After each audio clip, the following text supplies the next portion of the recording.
Today, I really appreciate you hearing my request. I have introduced House Res 57. These are articles of impeachment on President Biden for abuse of power in regards to his willingness to use his position of power to aid his son, Hunter Biden, and their business dealings. I've also introduced another article of impeachment on President Biden, which is Res 597. This has to do with the national security crisis that President Biden has created with regards to the extreme threat at the southern border. I've introduced House Res 598, articles of impeachment on President Biden in regards to the failure in Afghanistan. And I've introduced House Res 596, articles of impeachment on President Biden for the COVID eviction moratorium and his willingness to use his position to try to do what he shouldn't be doing. We have three branches of power. Now, this is not an issue that is just important to me. This is an issue that's important to the American people. You see, the American people in polling just recently, there's a range between 60% of Americans that say that Joe Biden should be impeached, but it goes as high as 83% of Republicans think President Biden deserves to be impeached, 58% of independents, and 40% of Democrats agreeing that President Biden should be impeached for his failures to the American people as president.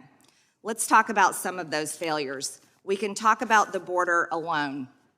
You see, here we have, and let's just talk about criminals coming across the border.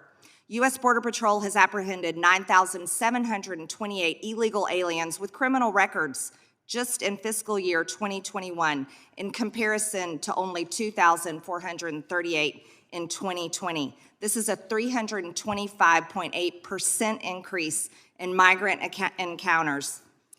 It's up to 1.7 million migrants at the U.S.-Mexico border in fiscal year 2021, which ended in September. This is a massive increase in President Biden's failures to provide security for the American people.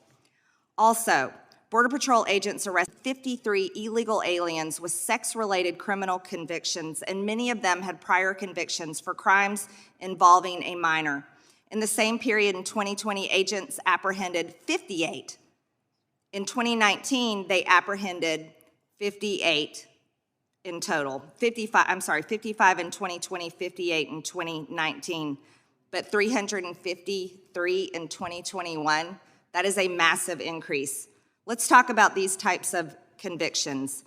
These convictions include forcible sexual assault of a child under 14, sexual conduct with a person under 13, statutory rape, second-degree sexual assault of a child, and lewd acts with a minor. Del Rio sector in Texas, they have seen 3,166% increase in arrest of convicted sex offenders compared to the same time frame last year. This is a threat to the American people, and Joe Biden is failing on his job. We could go on and on with the statistics and the numbers, but I think plenty of people have done that already. So let's talk about what is the presidential oath of office. Joe Biden swore an oath. He said, "I do solemnly swear that I will faithfully execute the office of President of the United States, and I will, to the best of my ability, preserve, protect, and defend the Constitution of the United States," and he is failing to uphold his oath. You see, Article 4, Section 4 says that the U.S. guarantees each state against invasion. Joe Biden is failing the American people by refusing to uphold the law and the Constitution. But Afghanistan is where it really hurt.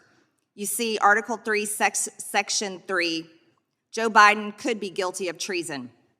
Our law says that levying war against the U.S., adhering to the enemies of the U.S., and giving aid and comfort is treason. President Biden did that by arming the Taliban with our taxpayer-funded U.S. equipment and weapons. He abandoned Americans in Afghanistan and seems to have no interest in getting them back. And only worse, he failed to ignore the intel that there was going to be an ISIS bomber, and 13 of our soldiers were killed.